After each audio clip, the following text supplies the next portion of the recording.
Bonjour, c'est Michel Drac. Aujourd'hui, je vous présente un livre, Les fiancés de la mort, de Jean-Michel Vernochet. Alors, je vous présente ce livre parce que c'est l'occasion pour moi de réfléchir avec vous à une certaine tendance de pensée que ses adversaires nomment généralement complotiste ou conspirationniste, et que moi j'aurais tendance à définir tout simplement, s'agissant de gens comme Jean-Michel Vernochet, des gens qui admettent l'hypothèse de la conspiration comme facteur explicatif principal du cours de l'histoire.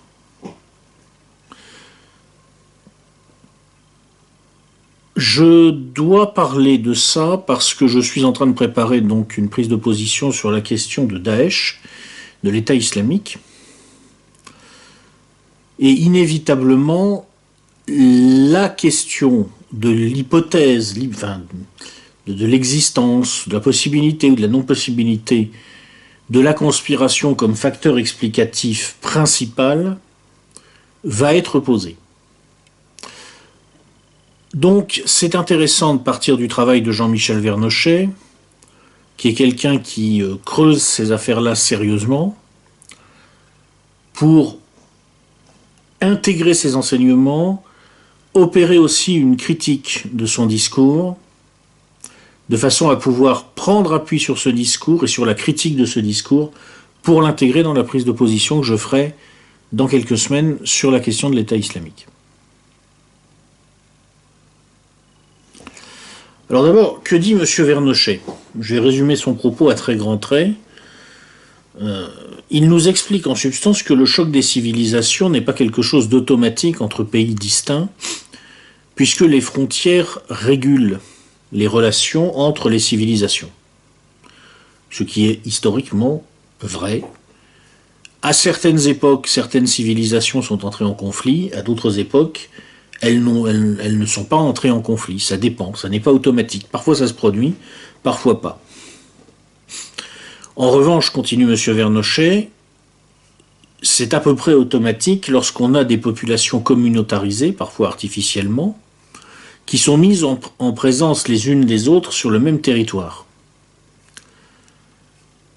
Et là encore, c'est vrai, quand on met en présence des populations dont les fondamentaux culturels sont vraiment très différents, voire incompatibles, sur le même sol, sur le même territoire, c'est presque mécanique, ça va pas très bien se passer. Ça va pas très bien se passer d'abord parce qu'il y a des heurts naturels qui se produisent et que, comme il n'y a pas de frontières pour réguler les relations, ces heurts se multiplient. C'est mécanique aussi parce que, vous savez, il n'y a jamais deux parties en présence, il y en a toujours au moins trois. Donc il y a toujours une tierce partie qui a intérêt à ce que les deux autres se tapent dessus. Et donc effectivement, pour dire les choses simplement, les sociétés multiracistes sont multiraciales, sont multiracistes, hein, c'est bien connu, mais aussi les sociétés dites multiculturelles, en réalité, sont naturellement des machines à incuber les chocs interculturels et ce qu'il est convenu d'appeler le choc des civilisations. Et à partir de là, bien entendu,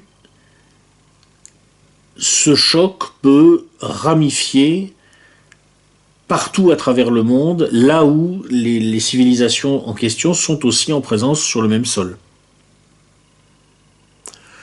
Jean-Michel Vernochet cite à cet égard le cas d'école de l'affaire Charlie, où il rappelle que la montée des tensions orchestrées en France autour de Charlie Hebdo depuis pas mal de temps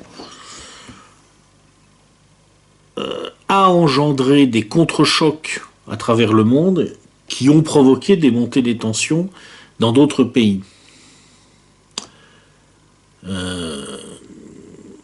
Jean-Michel Vernochet écrit « Charlie continue de tuer, à commencer par ce qui se passe au Niger, qui n'avait jamais connu d'émeute contre les chrétiens et les Français confondus dans un même opprobre. Dans Niamey, la capitale, 23 églises sur 45 flambent. Cependant, ne comptez pas sur les reportages inexistants de nos honnêtes médias.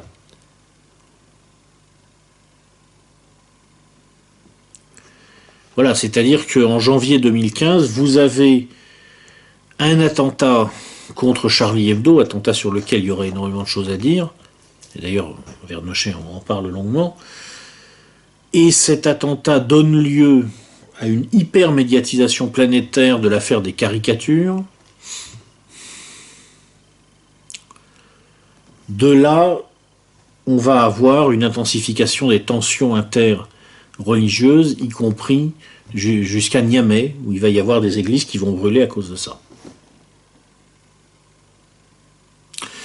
Donc, nous dit Jean-Michel Vernochet, quand vous avez des classes dirigeantes qui organisent manifestement la coexistence sur le même sol de populations communautarisées dont les fondamentaux, on dirait anthropologiques presque au fond, sont très différents, voire incompatibles, que ça provoque des heurts, que ces heurts ramifient à travers la planète et qu'on continue à organiser cette cohabitation, eh bien, ça dit bien quelque part qu'on a affaire à un projet délibéré.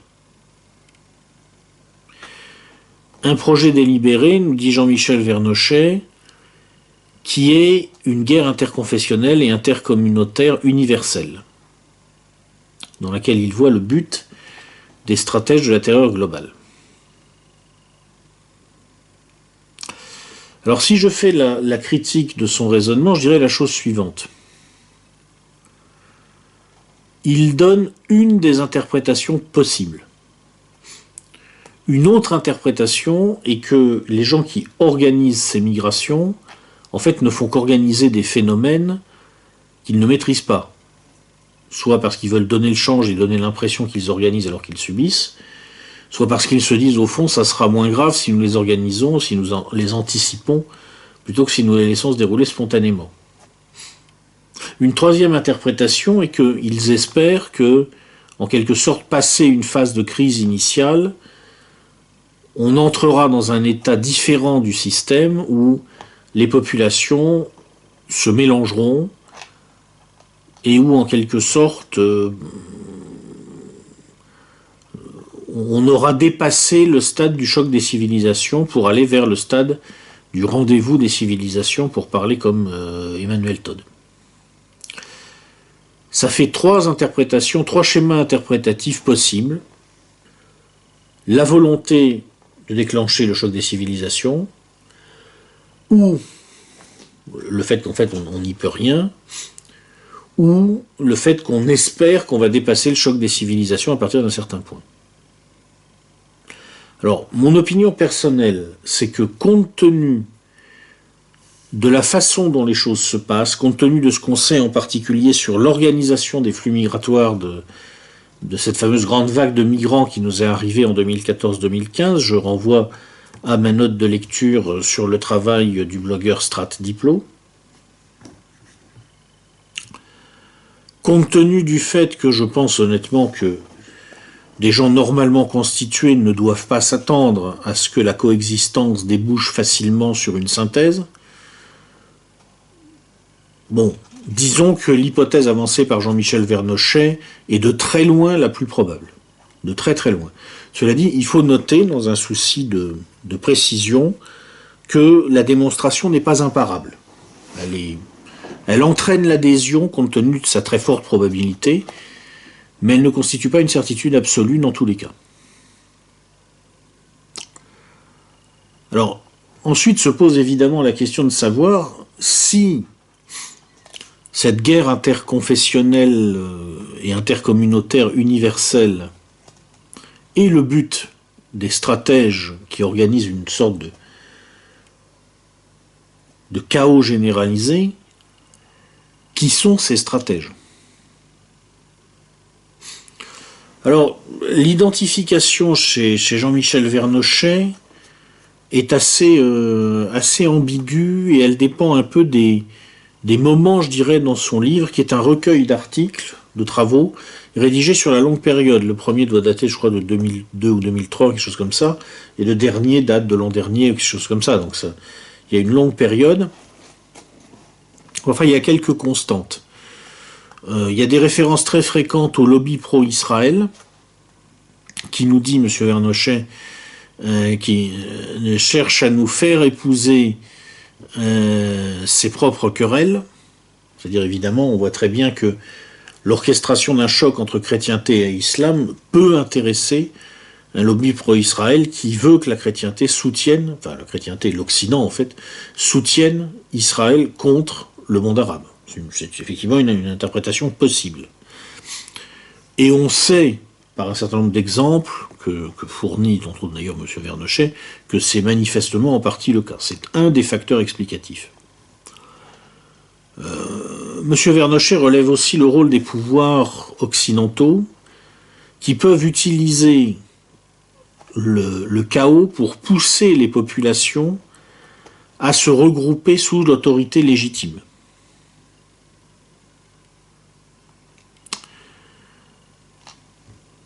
M. Vernochet parle aussi des monarchies du Golfe. Il signale que il y a une politique délibérée de la part de l'Arabie Saoudite en particulier de répandre sa version spécifique de l'islam, le wahhabisme, de diffuser ce que M. Vernochet appelle la peste du radicalisme, qui doit être répandue dans le monde musulman pour, toujours selon M. Vernochet, le diviser et le dresser contre tout ce qui pourrait faire obstacle à l'instauration d'un califat salafo-wahhabite.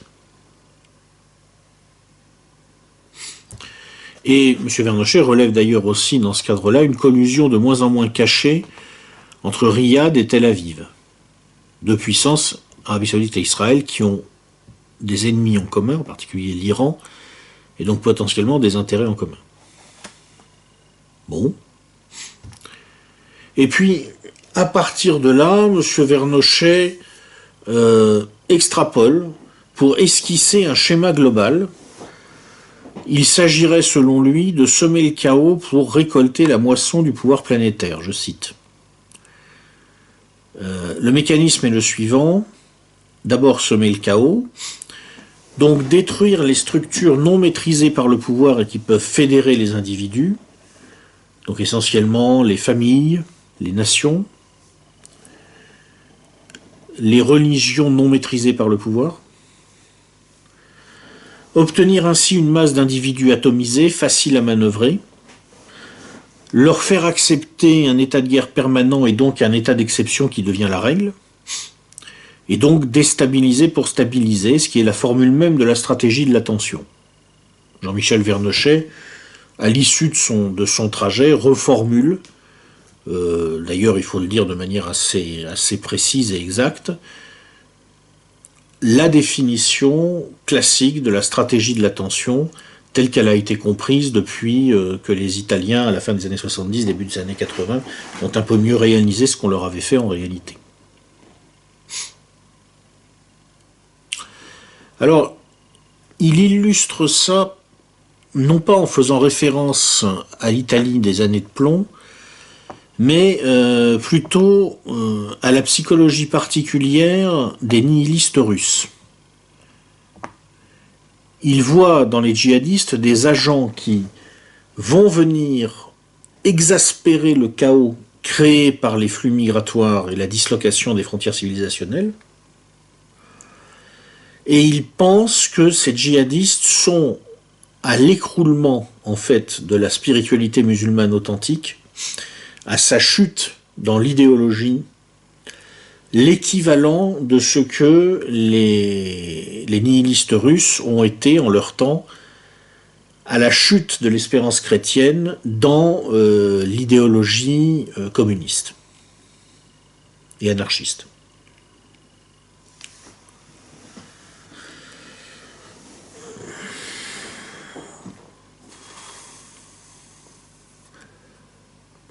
Bon, alors il nous fait un portrait de ce type humain particulier, le nihiliste, ou sa variante moderne, le djihadiste, c'est-à-dire en fait quelqu'un dont la véritable religion est la transgression, le meurtre, le viol, le vol, la destruction, quelqu'un pour qui la violence est première, et pour lequel en fait la légitimation religieuse ou idéologique ou politique n'est que seconde, et lui sert à se masquer à lui-même en fait la vraie nature de ses motivations.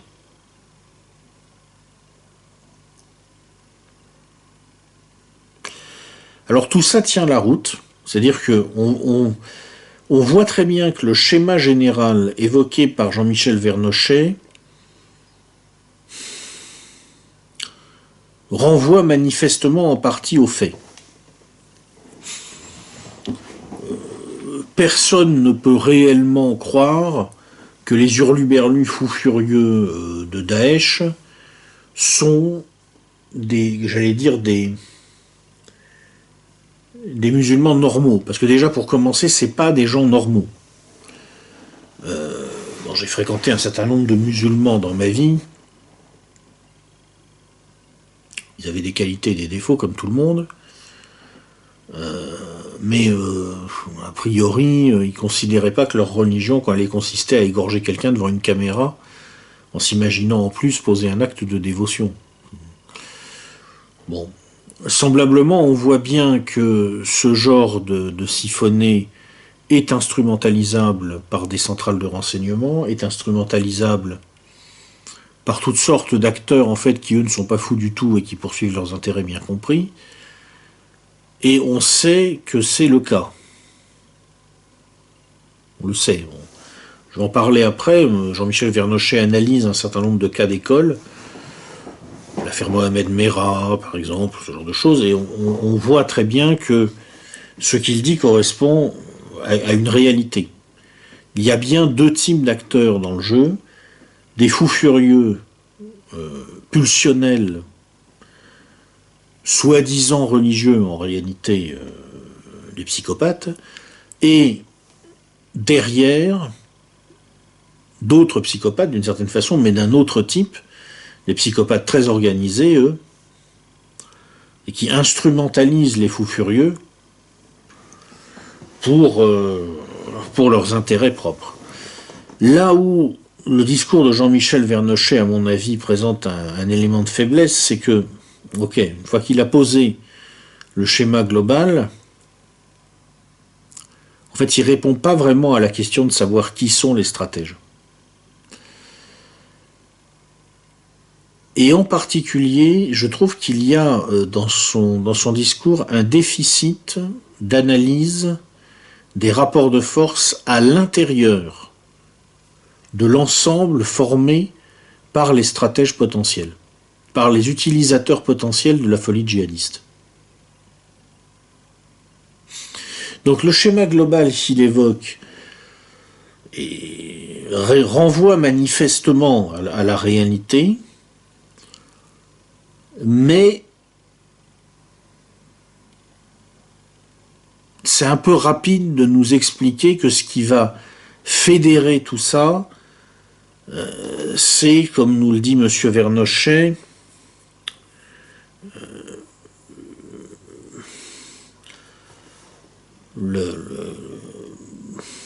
une sorte de conspiration qu'il ne nomme pas d'ailleurs, qu'il ne décrit pas, et dont il parle en faisant référence, par exemple, à une citation du Deutéronome.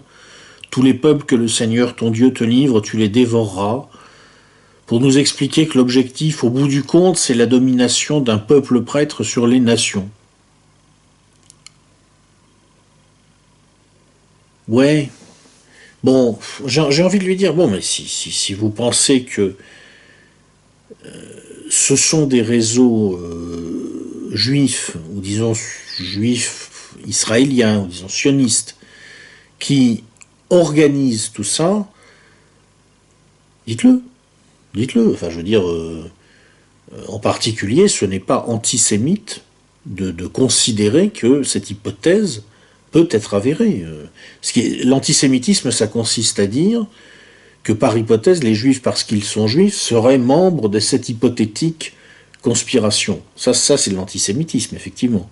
Mais dire que cette conspiration peut exister et qu'elle peut prendre ses racines dans le monde juif, ça c'est pas de l'antisémitisme, c'est pas du racisme, ça n'a rien à voir, c'est l'expression d'une hypothèse. Formulez-la. Formulez-la avec les précautions nécessaires pour ne pas être accusé de tous les maux, n'est-ce pas, pour pas vous faire traiter d'hitlérien, mais formulez-la. Et puis examinons-la au regard des réalités, au regard en particulier du rôle des acteurs non juifs, Et posons-nous la question de la façon dont cette hypothèse de la conspiration juive peut ou pas recouper les éléments factuels que nous observons. Mon opinion personnelle, c'est que il y a trop de conspirations pour qu'il y en ait une qui prédomine absolument. Je ne doute pas un instant qu'il existe effectivement des réseaux derrière les événements,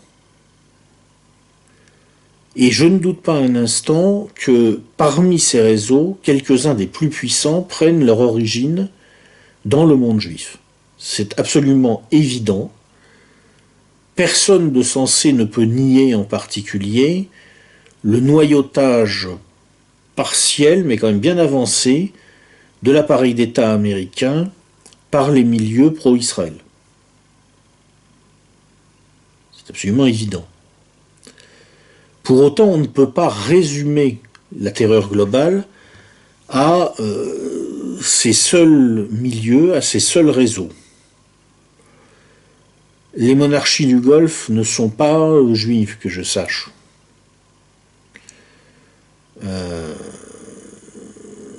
Les dirigeants saoudiens ou qataris ne sont pas juifs. Une partie non négligeable des classes dirigeantes occidentales, y compris dans l'appareil militaire américain, ce ne sont pas des juifs, ce sont souvent des protestants. La France, dirigée par des gens qui viennent historiquement d'un pays catholique, mais qui sont, on le sait très bien, inscrits dans des réseaux maçonniques divers d'ailleurs, a une politique de puissance qui consiste parfois à jouer sur les stratégies de l'attention et sur le chaos, le chaos généré. Ce que les Américains font à l'échelle globale, nous le faisons assez volontiers en Afrique de l'Ouest, par exemple.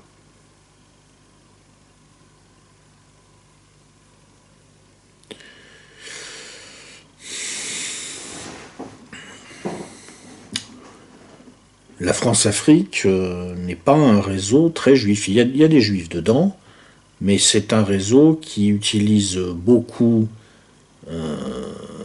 les liens maçonniques. Il y a une interpénétration avec les réseaux mafieux corses.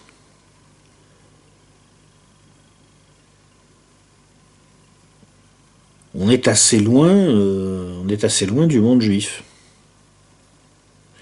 Et c'est un des acteurs, c'est un des stratèges de la terreur globale. Donc vous voyez, je suis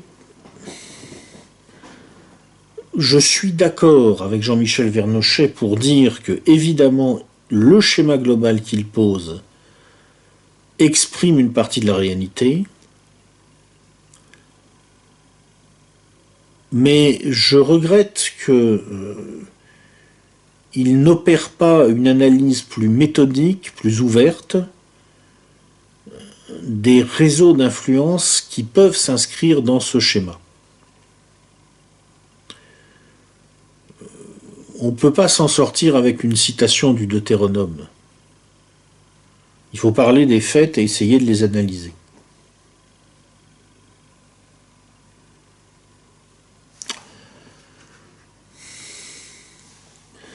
Alors cela dit, M. Vernochet, je vais quand même lui rendre justice, après avoir émis cette critique, parle des faits, pas pour analyser les réseaux des stratèges, mais pour analyser les techniques, pour montrer de façon concrète que manifestement, il y a une instrumentalisation, il y a des acteurs cachés derrière les acteurs visibles. Par exemple, il nous fait une analyse très intéressante de l'histoire de Mohamed Merah. Je vais en lire quelques extraits. Alors, il pose d'abord la question de fond, c'est-à-dire, qui était Merah? Donc, Mohamed Merah a fait ceci, a fait cela, mais c'était qui Mohamed Merah?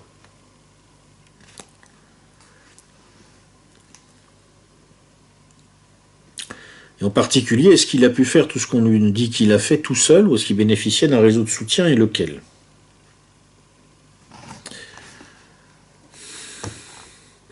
Alors, on a un personnage assez intéressant qui croise la trajectoire de Mohamed Merah, c'est M. Bernard Scarsini. Vous savez, le patron de la DCRI dont on a parlé dans la note de lecture précédente sur le livre Bienvenue Place Beauvau. On le retrouve au moment de l'affaire Merah.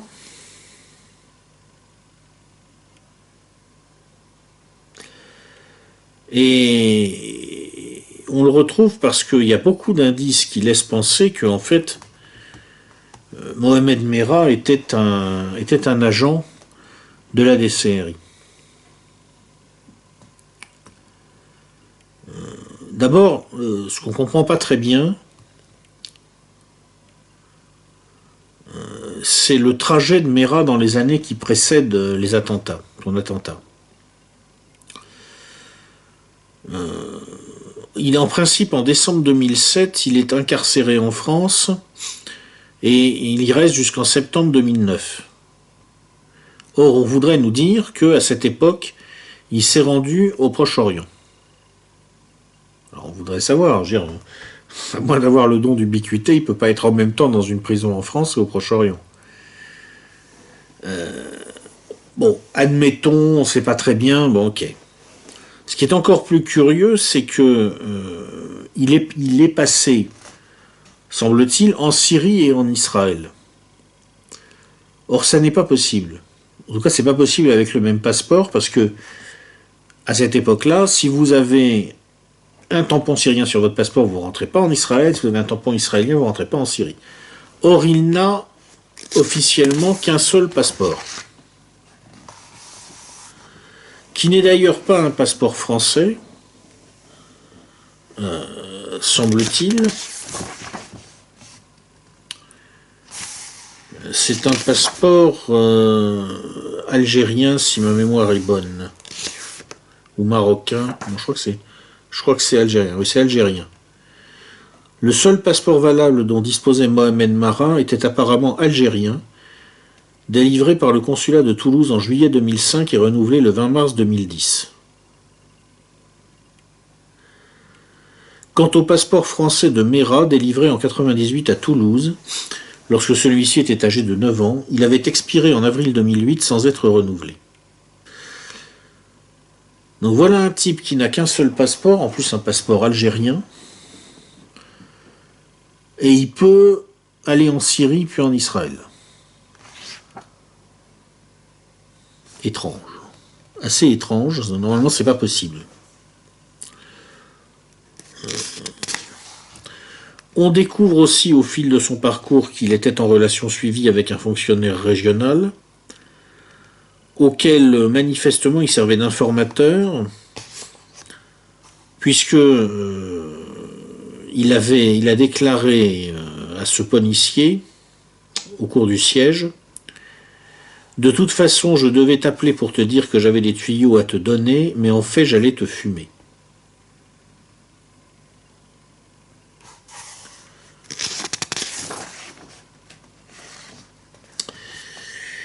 Et puis, il faudra aussi nous expliquer à un moment comment un jeune désargenté, qui n'a pour tout revenu déclaré que le RSA, 400 € mensuels, peut s'équiper d'armes pour un montant estimé à 20 000 €, posséder 2 voitures et louer un appartement, et cela, d'après ce qu'on nous dit, sans toucher à la drogue.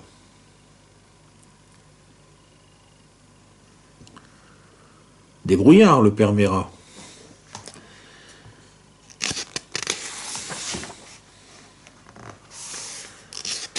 Donc, Monsieur Vernochet nous dit en gros, bah écoutez, on peut rien prouver, il faut être honnête, on peut rien prouver, mais enfin, disons que l'hypothèse d'un Mohamed Merah, informateur de la DCRI, qu'on décide à un moment de sacrifier parce qu'on a besoin d'un lampiste dans une opération où on va lui mettre sur le dos des actes qui ne sont pas forcément les siens, cette hypothèse ne peut pas être repoussée d'un revers de main. Il y a suffisamment d'incohérences dans le dossier, suffisamment de bizarreries, pour qu'au moins on se pose la question. Il faut préciser qu'on n'a aucune preuve. Mais, bon, tout ça est assez bizarre.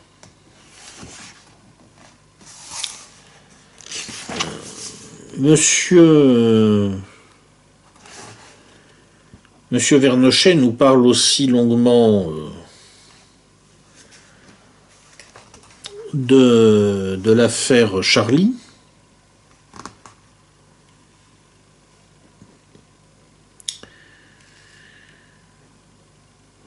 Alors, d'abord, il nous rappelle qu'on a une fois de plus découvert une pièce d'identité dans le véhicule abandonné par les Kouachi. C'est un peu un running gag, quoi. C'est-à-dire les terroristes, les djihadistes, apparemment, laissent une pièce d'identité derrière eux pour que les flics puissent facilement les identifier, quoi. Moi, je veux bien, mais enfin bon... Depuis le passeport miraculeux qui tombe, qui est retrouvé par terre à côté des ruines à Manhattan le 11 septembre, c'est un truc que personne de sensé ne peut croire, jusqu'à cette manie-là de laisser des pièces d'identité partout. C'est bizarre, quoi, c'est pour le moins bizarre. Monsieur Vernochet nous parle aussi de la mort du commissaire Fredoux. Le commissaire Fredoux qui travaillait sur l'affaire de la tuerie au siège de Charlie Hebdo et qui s'est tué avant de remettre son rapport dans la nuit du 7 au 8 janvier 2015. Le gars n'était pas dépressif, il n'y avait pas de problème particulier. Il travaillait sur l'affaire Charlie Hebdo, sur en particulier les liens de Madame Bougram avec cette affaire. Et dans la nuit du 7 au 8, il se tire une balle dans la tête. Bon, c'est possible. C'est possible. Ça peut arriver.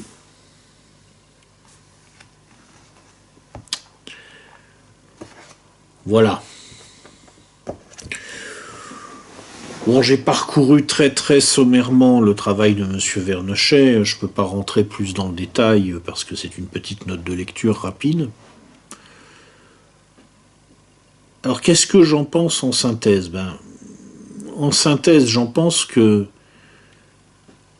le travail de Monsieur Vernochet est un travail sérieux. Ça vaut la peine d'être lu. Ça gagnerait en clarté, sans doute, à être plus structuré, plus organisé. En même temps, c'est pas facile d'être structuré et organisé. On recueille des informations un peu dans tous les sens, on a du mal à les vérifier. Bon. Pour moi, il y a deux grands points faibles. Le premier, j'en ai déjà parlé.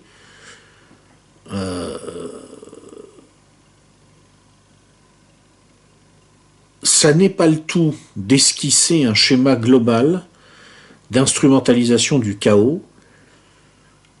Il faut aussi être capable de commencer à cartographier les acteurs, les stratèges de la terreur globale, comme dit M. Vernochet.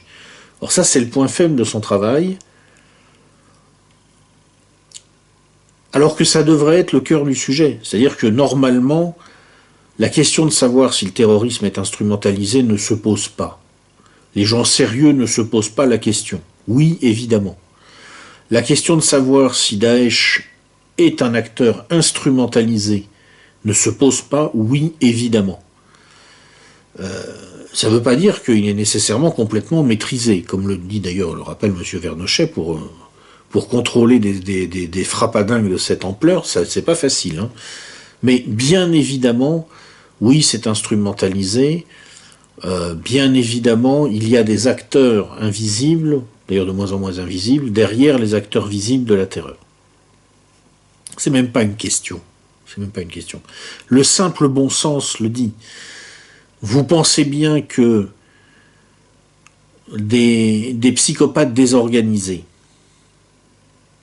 sur le modèle des givrés, comme le cas extrême là qui a commis cette horreur à Nice, en fonçant avec un camion sur la promenade des Anglais, ce ne sont pas des gens qui vont être capables de définir les structures de coordination à l'échelle planétaire permettant de déployer une stratégie à cette échelle.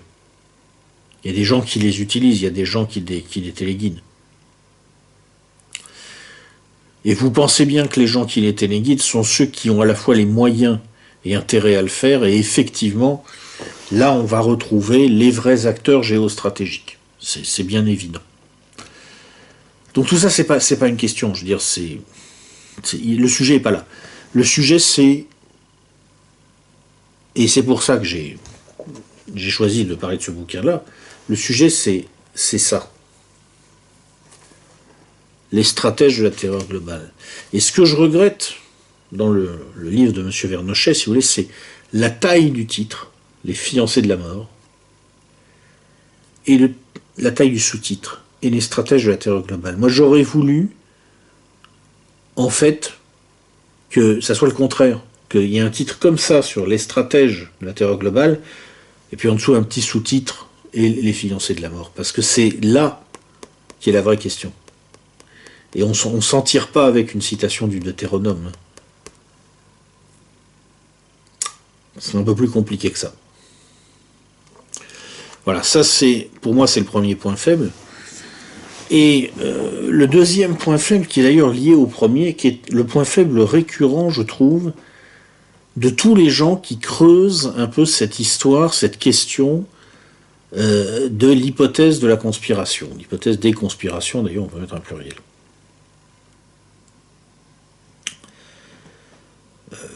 En fait, tous ces gens-là ont un vrai problème, c'est que eux ne sont pas des clowns, eux ne sont pas des barjots, mais ils sont constamment exposés au risque d'être confondus avec des clowns et des barjots. J'ai rencontré au fil de mon parcours, dans la mouvance, on va dire, dissidence Internet, des types, mais extraordinaires. Il y a des photos qui ont été prises il y a quelques années, après une conférence que j'avais donnée à Bordeaux, avec Pierre Hillard, je me souviens. Et ces photos sont très drôles parce que j'ai l'air complètement ahuri, quoi. Vous me direz, j'ai souvent l'air ahuri, c'est vrai, mais ce jour-là particulièrement. En fait, c'est parce qu'elles ont été prises au moment où il y a un monsieur qui venait de me parler du grand complot noué il y a 6000 ans entre les extraterrestres et les Sumériens.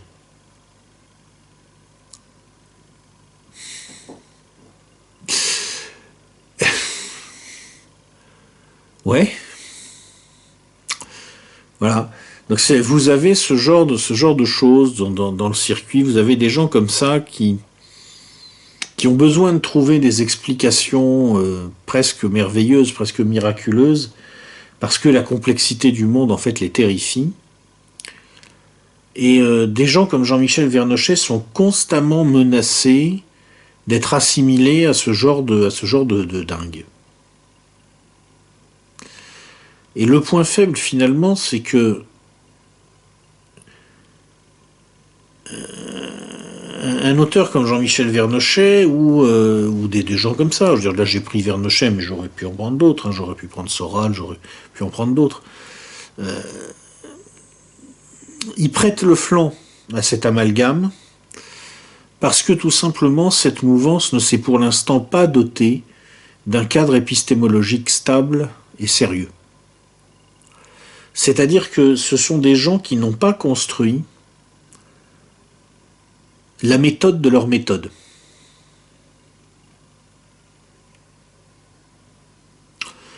Le jour où ils le feront, là on saura faire la différence entre les gens sérieux et les clowns. Et ce jour-là, ils seront beaucoup plus difficiles à amalgamer aux agités du bocal en tout genre. Donc si j'ai un conseil à donner aux gens qui se spécialisent dans cette voie, c'est d'essayer de réfléchir ensemble, et ensemble c'est toujours mieux qu'individuellement, au cadre épistémologique de leur réflexion, définir la méthode qui permet d'arriver à des conclusions en la matière.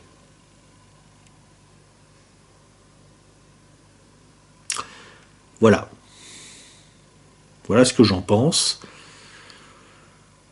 En ce qui me concerne, je prends note des hypothèses diverses formulées par M. Vernochet. Pour l'essentiel, je suis d'accord avec lui. Simplement, encore une fois, il ne répond pas pour l'instant à la question clé. Qui sont vraiment les stratèges? Comment ça s'organise? Qui est derrière?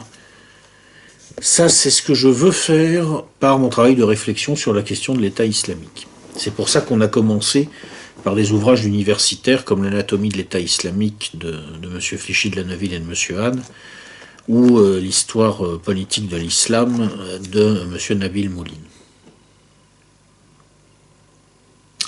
Voilà. Cela étant, la prochaine vidéo ne sera pas une note de lecture, c'est un commentaire sur les résultats des élections présidentielles 2017. Et alors pour l'occasion, il y a une guest star. Parce que ça m'embêtait de faire ça tout seul. Je veux dire que les machins électoralistes, moi ça me... avant les élections quand même, pour pouvoir faire mes notes de lecture, je me suis tapé, je crois, 13, je crois, bouquins d'hommes politiques. Ce qui est une grande souffrance. Hein. Je dois vous dire que... c'est dur. Bon. Donc j'avais pas très envie d'en parler, bon, mais on me l'a demandé, puis c'est vrai que c'est un sujet d'actualité. Donc j'ai invité Maurice Gendre pour parler de tout ça, parce que tout seul j'y serais pas arrivé. Mais avec Maurice, ça s'est passé tout seul, tranquillement, vous allez voir.